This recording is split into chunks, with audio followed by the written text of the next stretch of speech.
Muchas gracias, señor presidente. Buenas tardes, señor Cortavitarte. Muchas gracias por estar hoy aquí. Le leo. Existen indicios suficientes para concluir que la Dirección de Seguridad de la Circulación de Adif, a quien en principio compete la labor de evaluar los riesgos inherentes a la circulación, no cumplió, repito, no cumplió con dicho cometido, generando y tolerando una situación de riesgo que finalmente cristalizó en el accidente que costó la vida y la salud a múltiples usuarios del tren. Cortavitarte, repito, Cortavitarte, teniendo conocimiento de dicha situación, de dicho riesgo, en virtud de los informes, no consta que haya hecho u ordenado medida alguna destinada a evaluar y gestionar dicho riesgo. Como supongo le está avisando su abogado, esto lo hizo un juez. Ya no lo lo sé, digo, que acabo. lo dijo, Esto lo hizo yo le voy a un juez. contestar Acabo. dos cosas. Si me deja acabar, después me podrá contestar. Esto lo hizo un juez. Sí. No lo digo yo y no lo dirá ninguno de estos portavoces. ¿El juez le tiene manía? ¿Usted realmente no tuvo nada que ver, como ha hecho en su escrito? ¿O qué tiene que decir a esto? ¿Que el juez que ha dicho, que has preguntado ahora? Después de leer su intervención, pareciera que el juez, que los fiscales le tienen manía y que usted no ha hecho absolutamente nada y que no tiene ninguna responsabilidad en el accidente de la curva de Grandeira. ¿Tiene algo que decir al escrito de este juez? Bueno, no voy a contestar. Si le deja al abogado. Mira, señor. Señor Rufián, vamos a ver. Lo primero es que de lo que he leído no ha entendido nada. Y de lo segundo no le voy a contestar porque está en fase de instrucción. Bueno, voy a intentar. Está en fase de instrucción. Bien. Voy a intentar. ¿Que está en fase de instrucción? Si me Y deja... aparte, el cometido. ¿Pero sabe qué le voy a preguntar ahora? No, le voy a decir lo siguiente. Mire, está en fase de instrucción, no le voy a contestar. Pero también le he dicho... Pues para no contestarme me está contestando. No, déjame hablar a mí ahora. Pero también le he dicho que le doy página y folio de las funciones de la Dirección de Seguridad. Vale. Y no contesto más con ello, señoría. Vale, pero que esto lo ha dicho un juez. ¿Eh? Que esto lo ha dicho un juez. Y también ha dicho posteriores más cosas. Su abogado dice que no. ¿No lo ha dicho un juez esto? ¿No es un escrito de un juez? El abogado no tiene que contestar. No, el abogado no puede contestar. Pero como dice que no y está aquí, sí, está diciendo que no con la cabeza. No puede contestar si acaso que lo transmita a su cliente y que él diga lo que sea del caso. Vale. Como es la primera vez que... Bueno, sí, con De Alfonso también pasó. Que veo un abogado en la mesa de una comisión de investigación. Usted ha repetido 3 o 4 veces que la desconexión del RTMS, que es responsabilidad suya, conjuntamente con otra persona que también comparecerá esta tarde, fue un año antes del accidente, como dando a entender que no tienen absolutamente nada que ver con el accidente. ¿Por qué dice esto? Le estoy diciendo que la desconexión, es que alguien puede pensar que fue una semana antes, pero fue un año antes. ¿Y qué tiene que ver eso? Fue un año antes. ¿Y qué? Dígame. ¿Y qué? Que sea un año antes. Evidentemente que hay una experiencia desde que se pone en servicio hasta que evidentemente ocurre el trágico accidente, y en mitad del recorrido de ese ámbito temporal se pone en servicio un nuevo tren y que da problemas. Y ese que da problemas, un tren que se autoriza y da problemas y se autoriza con 2 sistemas de señalización, igual que la vía, que tiene 2 sistemas de señalización autorizados. Y ese maquinista en concreto que tiene el accidente, en concreto, para su conocimiento, nunca ha conducido con RTMS en ese tren. ¿Y qué? Son datos que le doy. ¿Me está usted diciendo que no tuvo absolutamente nada que ver con el accidente, la desconexión en menos... No tuvo nada que ver. ¿No? No tuvo nada que ver.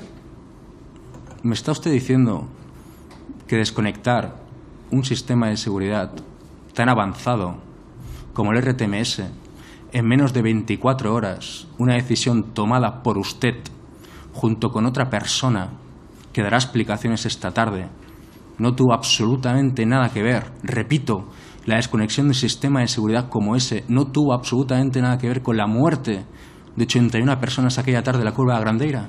No sé cómo quiere le diga, que no tuvo nada que ver. allí no estaba instalado el RTMS en la zona del descarrilo.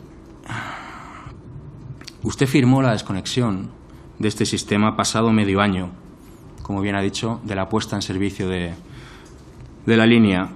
Los problemas, según ustedes, que conllevaron la desconexión de esta línea no se observaron durante las pruebas realizadas 6 meses antes.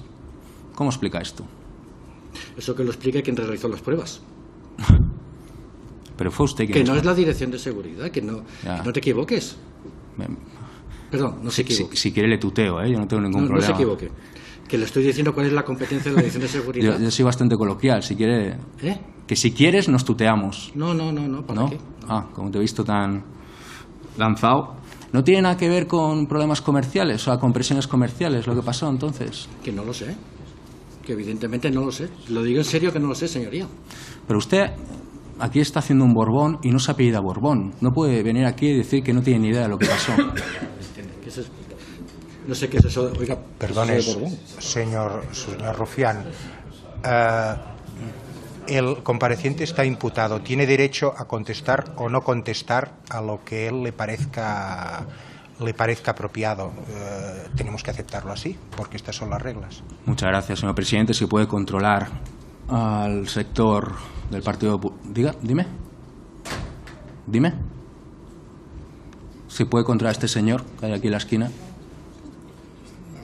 No sé de qué está hablando. ¿Puede continuar usted con sus preguntas? Es que me está mirando. Dígame, ¿me quiere decir algo? Señor presidente, los diputados del Partido Popular pueden mirar donde señor quieran. Rufián, ¿a quién se está dirigiendo? A este señor que me está... Usted...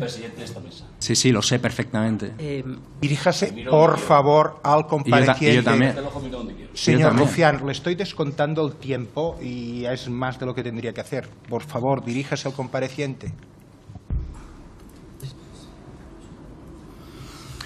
Después de 5 años, señor Cortaviterte, ¿por qué cree que murieron 81 personas en la curva de Grandeira? Le digo evidentemente porque ha habido un accidente en el cual no estaba previsto. Muchas gracias. Me gustaría hacer constar, señor presidente, la actitud amenazadora del vicepresidente de la mesa. Muchas gracias. Sí. Puede constar como su opinión, señor Rufián. La verdad es que si una cámara le enfoca, lo verán. Bueno, la cámara le enfocaba, o sea que quedará a juicio de todos los que nos están escuchando. Me parece bien porque está siendo muy valiente. De acuerdo, señor Rufián. Muchas gracias, señor presidente. Buenas tardes, señor Lanchares. Gracias por estar hoy aquí. Según el informe de la Agencia Ferroviaria Europea, ERA, entre las responsabilidades de Renfe operadora están las de, y leo textualmente, evaluación de riesgos, objetivos, métodos, sistemas de información técnica, programa de identificación de peligros, evaluación de riesgos, revisiones de seguridad, para operar un servicio seguro de tren de alta velocidad. Visto lo visto, ¿cree que usted como director de seguridad cumplió con su deber? Perdón, estoy totalmente convencido de que he cumplido con mi deber. No sé si me permite extenderme. Gracias. Por favor. Entonces, le explico el porqué. En primer lugar, he creído a lo largo de mi intervención dejar claro que había una serie de responsabilidades que son susceptibles de cumplimiento por parte de Renfe, pero también es verdad que la forma de aceptar los riesgos entre los criterios de aceptación de riesgos que establece la normativa europea está el código de práctica. El código de práctica es una aceptación que se basa en que la normativa, si se cumple la normativa existente, eso se considera por sí mismo un criterio de aceptación de riesgos.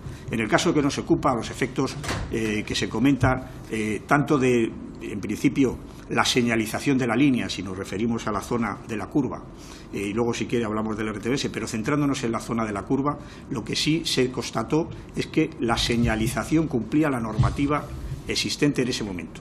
Tengo que decir, y creo que lo he expuesto de pasada en mi intervención inicial, que el informe de la CIAF, las 2 recomendaciones iniciales que formuló la CIAF prácticamente a la semana del accidente, cambiaban esa normativa. Yo creo que con buen criterio y bueno, desde el punto de vista, por tanto, digamos, analizado anteriormente, creo que se puede decir que la normativa se cumplía. Y desde ese punto de vista, como responsable de seguridad, pues creo que mi trabajo fue acertado. Señor Anchar, ¿dónde está el informe de evaluación de riesgos que debería haber realizado tras los cambios de proyecto de última hora que se realizaron? Bueno, yo soy representante de Renfe. Cambios de proyecto, no sé si el único cambio que nosotros hicimos, si se refiere a eso, fue la desconexión del RTMS. Quiero decir que Renfe no hace... todos los cambios que hubo en la infraestructura son ajenos a la competencia de Renfe. ¿Dónde está el informe de evaluación de riesgos de esa decisión? ¿Se refiere a la decisión de RTMS o a la decisión de la infraestructura? Porque en la de la infraestructura no participamos, es que somos ajenos a... El informe de evaluación de la decisión de desconectar un sistema de seguridad como el RTMS en 24 horas. Perdón. En cuanto a la desconexión del sistema de seguridad, he querido mencionar que hay dos normas que son por las que nos regimos a la hora de evaluar si el RTMS cumplía o no sus requisitos. La primera norma es la norma CENELEC. La norma CENELEC es una norma que exige que todos los equipos tengan un nivel de fiabilidad mínimo para poder garantizar la seguridad. Si un equipo no es fiable, y he aportado datos que hablaban de una fiabilidad de un fallo cada hora y media, automáticamente lo que se produce es una circulación en condiciones degradadas. Y esas condiciones degradadas lo que provocan es la posibilidad de que se ocurran errores. Esa es la primera norma que se incumplió. La segunda norma es que la propia ETI de control, mando y señalización, que es la especificación europea de control, mando y señalización, también establece una relación entre la fiabilidad y la seguridad, de forma que no se puede mantener un equipo que tenga una tasa de fallos tan elevada como la que tenía este equipo. En definitiva, lo que se hizo fue dar de baja un equipo a la espera de que el fabricante corrigiese los errores que estaban detectados y, en paralelo, usar un equipo que ya estaba autorizado y que se venía utilizando desde el inicio de la línea hasta prácticamente el día 16 de junio, que fue cuando se sustituyó por los equipos RTMS de los trenes Alvia. ¿Qué opina de los peritos y expertos que dicen que esa decisión es puramente comercial, que se hizo por presiones comerciales? Yo he leído esas críticas y lo que sí quiero decirles es que, en mi opinión, la información que se ha trasladado es incompleta y además, si me permite, le voy a decir las decisiones que se tomaron esa semana, porque se ha querido trasladar a la opinión pública el hecho de que la decisión fue que, ante unos retrasos de los trenes, pues un responsable de seguridad decide que es mejor desconectar un equipo. Bueno, eso no es así. Entonces, por situarnos en la semana crítica, los trenes con RTMS empiezan a circular el día 17 de junio. Entre el 17 de junio y el 20 de junio empieza a haber una serie de incidencias y, como consecuencia de eso, la Dirección de Ingeniería de Renfe convoca una reunión al fabricante Bombardier y le pide explicaciones sobre la naturaleza de esas averías y la forma de corregirlas. Bien, en esa reunión del día 20 el fabricante aporta una serie de causas y en otros casos dice que todavía no desconoce la causa que motiva ese funcionamiento anómalo del equipo.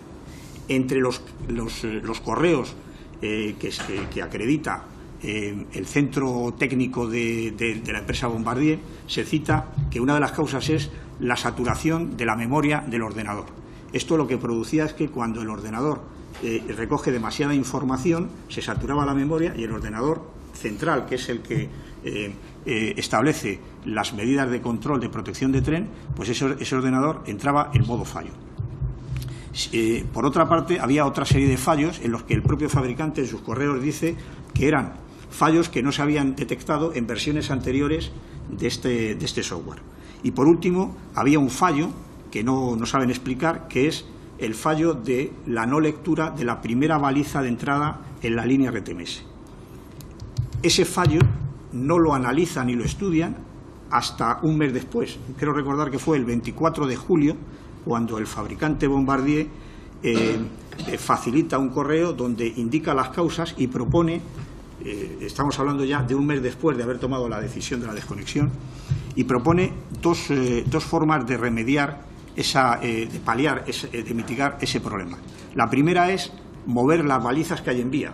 Hay que decir a este respecto que por esa línea ya estaban circulando trenes con RTMS de otros fabricantes que pasaban perfectamente por esa baliza y la leían. Y, por tanto, no parece razonable acceder a que un fabricante, porque tiene un fallo en su sistema, conlleve el cambio de las instalaciones cuando los demás fabricantes se están comportando, tienen unos equipos que funcionan correctamente.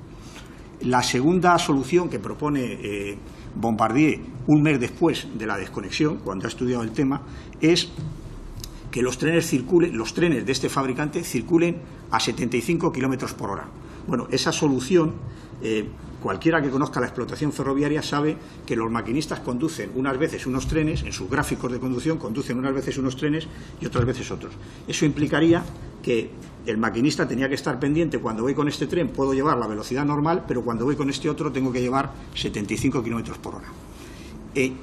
A mayor abundamiento, si en esa situación el maquinista hubiéramos aceptado y hubiera entrado en la línea y se hubiese producido una desconexión, como realmente estaba pasando, una circulación en modo degradado, y como consecuencia de eso hubiera habido un accidente, estoy seguro que ahora se estarían preguntando cómo es posible que el Departamento de Seguridad hubiera aceptado, sabiendo que el sistema presentaba fallos y habiendo un sistema alternativo que funcionaba correctamente y que se había aplicado, cómo es posible que hubiera permitido que se siguiese circulando con ese tren.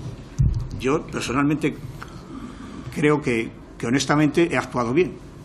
Entiendo que otras personas puedan opinar lo contrario, pero eso es lo que le puedo contestar. Sí, la verdad es que el colectivo de víctimas opina muy diferente. ¿Sabe usted, señor Lanchares, quién es José Ramón Iglesias Mazaira? Sí, no le conozco personalmente, pero sí sé quién es. ¿Me puede decir quién es? Es un jefe de maquinistas de una residencia que emitió un correo sobre la conveniencia de no de poner una balizasfa, sino de señalizar la curva 80, porque entendía que eso daba unas garantías de seguridad. Bueno, eso es. Correcto. Eso, y ahora, si me permite, le explico. La verdad es que se ha hecho usted solo la pregunta. Muchas gracias. Entonces, hay que decir que el sistema de gestión de seguridad que tenía establecido Renfe establece que los servicios operativos son los que tienen que identificar los peligros y comunicarlos. Esa comunicación de peligros está protocolizada por 3 vías. La primera vía es a través de la dirección de operaciones. Es decir, lo lógico es que si se detecta un peligro, una anomalía, a través de la dirección de operaciones se haga llegar al Departamento de Seguridad. Hay otra segunda vía, que son las comisiones de seguridad, que hay bastantes, hay comisiones territoriales y comisiones centrales, y hay una tercera vía, que es directamente el Departamento de Seguridad, no de la Dirección de Seguridad, sino en Viajeros, en la Dirección General de Viajeros, a la cual pertenecían estos trenes, había en aquella fecha una gerencia de seguridad a través de la cual se podían también canalizar estos temas. Por ninguna de esas 3 vías, que yo sepa, a mi dirección le llegó ningún comunicado. Pero perdone que haga, porque ha llegado justo al punto. ¿Le parece normal esa falta, esa descoordinación en cuanto a algo tan relevante? Iba a añadir. Entonces, el primer conocimiento que mi dirección y una parte de Renfe tiene conocimiento de este. Perdón, es que creía que no me estaban oyendo, disculpe. No, decía que la primera noticia que nosotros tenemos de esta situación es en diciembre del año 2013, después del accidente. Lo primero que hicimos fue hablar con el señor Mazairas y con su jefe, al cual le había transmitido ese informe, y decirle que habían hecho con esa información. Ellos comentaron que lo habían elevado en una reunión donde no estaba presente seguridad. Era una reunión, creo recordar, entre el Departamento de Ingeniería, Actren, y creo recordar que determinados servicios de viajeros, y que a la vista de que se cumplía la normativa de señalización de velocidad, y ahora luego si quieren haré una exposición, porque se tiende a considerar que las limitaciones de velocidad y las velocidades máximas son las mismas, y desde el punto de vista de lo que es la normativa ferroviaria no es exactamente igual. Entonces, digo que el señor Iglesias Mazaira y su jefe entendieron en esas manifestaciones que hicieron posteriores que, como se cumplían las normas, pues ahí acabó toda su gestión. Y yo lo que le puedo comentar al respecto. La última ya, señor Lanchares, y agradezco la generosidad del presidente. La verdad es que usted, con un papel tan protagonista como el señor que antes ha comparecido, ha mostrado una actitud muy diferente. Está dando explicaciones que gusten más o gusten menos, pues pueden resultar incluso convincentes. La pregunta que le hago es, ¿tiene alguna autocrítica que hacerse y, sobre todo, quiere pedir disculpas a las víctimas por algo? Yo entiendo que tengo que pedir disculpas porque el que falle una persona de Renfe falla la empresa. Y yo, en ese sentido, siempre me he considerado responsable, porque el hecho de que falle una persona de mi empresa me implica a mí también personalmente. Eso vaya en primer lugar. En segundo lugar, creo que la triste lección de este accidente es que se ha cambiado una norma que en mi opinión se tenía que haber cambiado antes, toda la que tiene que ver con la señalización, y que en este caso la causa, digamos, subyacente fue el uso del móvil, que es también, digamos, otro de los peligros a los que se tiene que enfrentar la seguridad ferroviaria. Y no puedo añadir nada más. Sí, señor Lanchares, de verdad, la culpa la tiene el móvil del maquinista. ¿Se quiere finalizar la intervención con eso? No, perdóneme, yo he dicho que la causa subyacente, entre otras, he hablado de dos causas. He hablado de la norma, por favor, porque he hablado del cambio de norma, y luego he hablado de la llamada telefónica. Y, en fin, si ustedes son conscientes que, por ejemplo, en la carretera está prohibido el uso del móvil. Entonces, es lógico, en el ámbito de competencias de la Dirección de Seguridad, cuando precisamente se hizo un análisis de peligros, bueno, no quiero extenderme, pero se identificó como un peligro el hablar telefónicamente y no el hablar 5 segundos. Señor Lanchares, no nos hagamos trampas. Ir por la carretera sin frenos es aún más peligroso que ir hablando por el móvil. Muchas gracias. Estoy totalmente de acuerdo. Muchas gracias, presidente. Buenas tardes, señor Díaz. Gracias por estar hoy aquí. Usted autorizó un cambio de proyecto que vino a simplificar la seguridad. Perdón. Acabo. Que vino a simplificar las medidas de seguridad en el trazado, sobre todo a su llegada a Santiago, y que se ha publicado, supuso un ahorro de 26 millones de euros. ¿Esto es correcto? No. Yo, como director de la línea, ni propongo ni autorizo ningún cambio en la funcionalidad de la línea de ningún tipo. El modificado de la línea Orense-Santiago se genera o se origina como consecuencia de la decisión no mía de cambiar el ancho en la línea y adecuarlo a la entrada y salida para que no haya cambiadores en la entrada y salida y evitar tener una zona aislada de 80 kilómetros. Ese es el motivo que se expone en la tramitación del modificado, pero insisto, yo ni lo propongo ni lo apruebo. Simplemente en la tramitación, en algunos de los documentos formales de tramitación, pongo un visto bueno, un enterado de que ese modificado está en marcha porque me afecta en la programación de las técnicas. Tenga en cuenta que ese modificado supone cambiar el ancho, con lo cual el desplazamiento de la catenaria hay que tenerlo en cuenta, hay que atender los dimensionamientos de las ménsulas de los postes de catenaria, los carriles tienen otro proceso de montaje, en fin, una serie de cuestiones que me afectan y que alteran la programación de las distintas técnicas. Eso es todo. Pero, señor Díaz, concédame que ese enterado del que usted habla de forma directa o indirecta, yo diría que bastante directa, es un ok. Es un ok a esta modificación. Es decir, usted como director de la línea de alta velocidad pudo haber paralizado ese cambio, ¿no? No.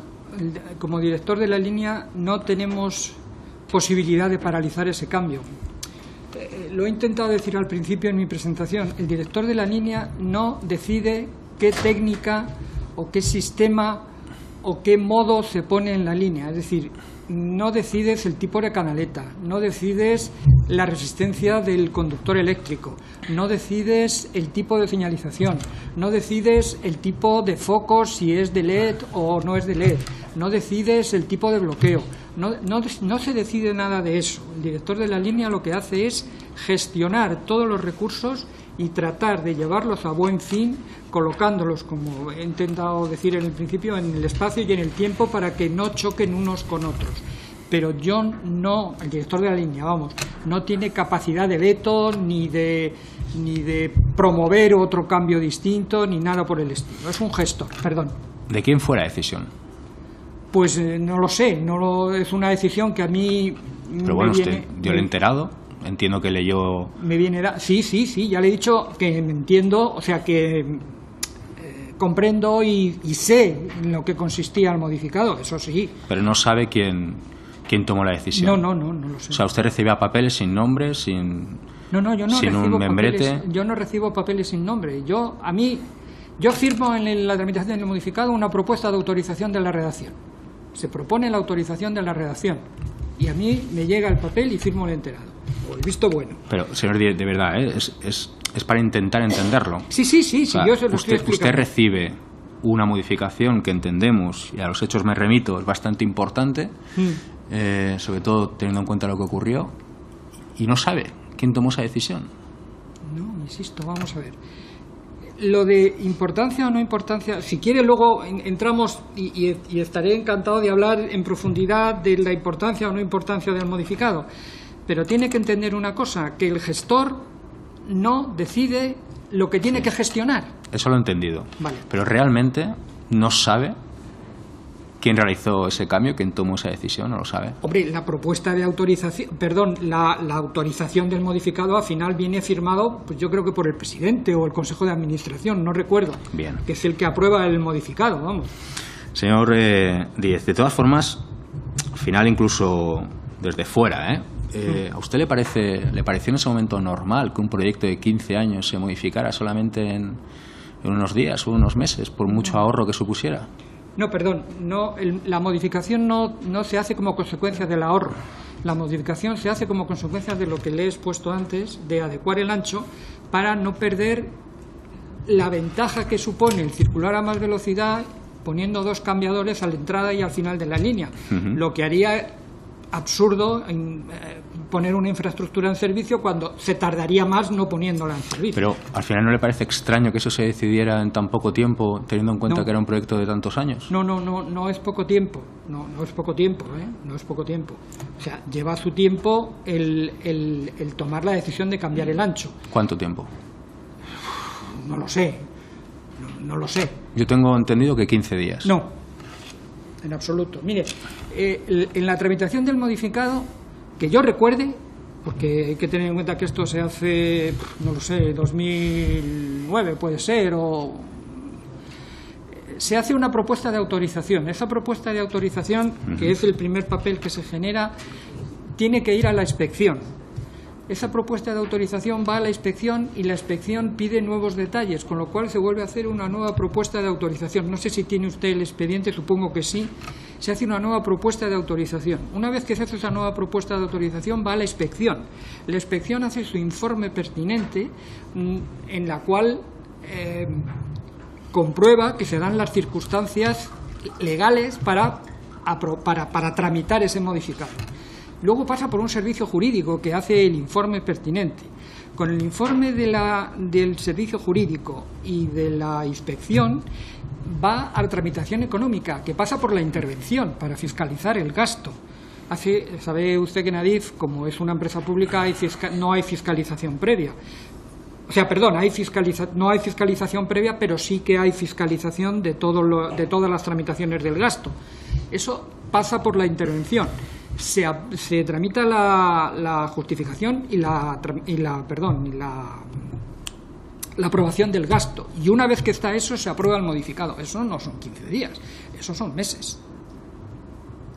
Y además, hay que tramitar la propuesta que se aprueba de continuación provisional de las obras, porque cuando se inicia un modificado no se puede hacer nada de lo que está recogido en el modificado si no tienes una propuesta de continuación de las obras.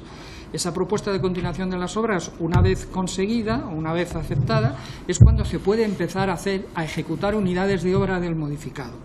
O sea, eso no se hace en 15 días, un modificado de esas características. Y luego otra cosa que también me gustaría dejar claro: el modificado no se hace para disminuir presupuesto ni para quitar seguridad. Es más, le recuerdo, estoy hablando un poco que el modificado se hace en el año 2010 y en el año 2010 estaba vigente una ley de medidas que promulgó la Administración, una orden ministerial, una ley de medidas de deficiencia o algo así creo que se llamaba. Esa ley de medidas lo que se pretendía con ella es hacer una mejor inversión, un mejor gasto, o sea, gastar mejor. Eso obligaba a que en los nuevos proyectos que se contratasen no se contratase un sistema de seguridad como el RTMS con dos sistemas de respaldo. En la línea Orense-Santiago teníamos contratado el nivel 2 y el nivel 1 y el nivel ASFA y el sistema ASFA de respaldo. Acogiéndonos a la DIF, acogiéndose a la ley de medidas, podía haber eliminado uno de los dos sistemas de RTMS para cumplir la orden ministerial de eficiencia. No hubiera sido nada descabellado. Se mantuvieron los dos sistemas, el nivel 1 y el nivel 2. Y además el sistema ASFA de respaldo. O sea que la finalidad no es ni mucho menos quitar seguridad, ni quitar inversión, ni nada por el estilo. Señor Díez, a usted, un año y medio después del accidente, concretamente en abril del año 2015, le hacen director de una agencia que se crea expresamente, Agencia de Seguridad Ferroviaria. De hecho, se crea a raíz de las sanciones o de los advertimientos por parte de la Unión Europea, en este caso Perdona que le contradiga, pero no se crea por eso. La Agencia Estatal de Seguridad Ferroviaria se crea por una necesidad, precisamente de Europa, de que existiera una autoridad ferroviaria en el sistema ferroviario español. Ya lo había, que era la Dirección de Ferrocarriles. Sí. Pero se transformó la Dirección de Ferrocarriles en agencia estatal, quitando a la Dirección de Ferrocarriles todas sus competencias constructivas. Perdone si... No, le agradezco, pero sí que es cierto que, entiéndame, que es difícil de creer que no tenga absolutamente nada que ver el hecho de que mueran 81 personas en una curva con que se cree un organismo diferente al que había.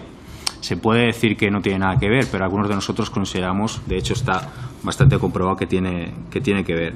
Yo se lo pregunto, señor Díez, sin acritud, y esta es mi última pregunta. Hay una máxima que desde fuera se ve claramente en todo esto, que todos aquellos cargos involucrados de forma directa o indirecta en este accidente les ha ido muy bien.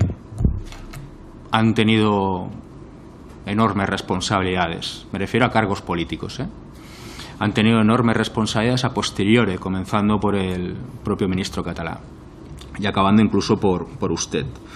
¿Usted cree realmente que era el apropiado para ocupar ese cargo después de haber estado involucrado en el accidente? Vamos a ver. Primero, el juicio de valor de que yo estaba involucrado en el accidente es un juicio, desde mi punto de vista, le digo por el cargo que ocupaba, Vamos, no digo que usted sea responsable, pero son lentejas, decía mi abuela. Usted ocupaba un cargo y hubo un accidente, vamos, estuvo involucrado. No le quiero decir que sea responsable, ni mucho menos. No, pero dice involucrado en el accidente. Los accidentes, desgraciadamente, y muy a pesar nuestro, ocurren. Yo primero no me considero responsable del accidente, involucrado en el sentido de que trabajé en un sitio donde se produjo un accidente. Eso es. Si eso llama involucrado, pues sí, efectivamente. Sí, es etimológico, es un debate filológico, claro, donde se produjo un accidente, vale. Exacto. Pero eso no tiene mayor trascendencia. El que trabajaba en el edificio Windsor y se quemó el Windsor, pues trabajaba en el Windsor cuando se incendió el Windsor. O el que trabajaba yo qué sé, en cualquier empresa o en cualquier trabajo y se produce un accidente de un rayo que descarga y tal, pues trabaja ahí y se produce el accidente, por supuesto. Pero si el del Windsor era bombero, igual sí que tiene algún tipo de responsabilidad. Muchísimas gracias, presidente. Yo no era bombero en la línea Orense-Santiago.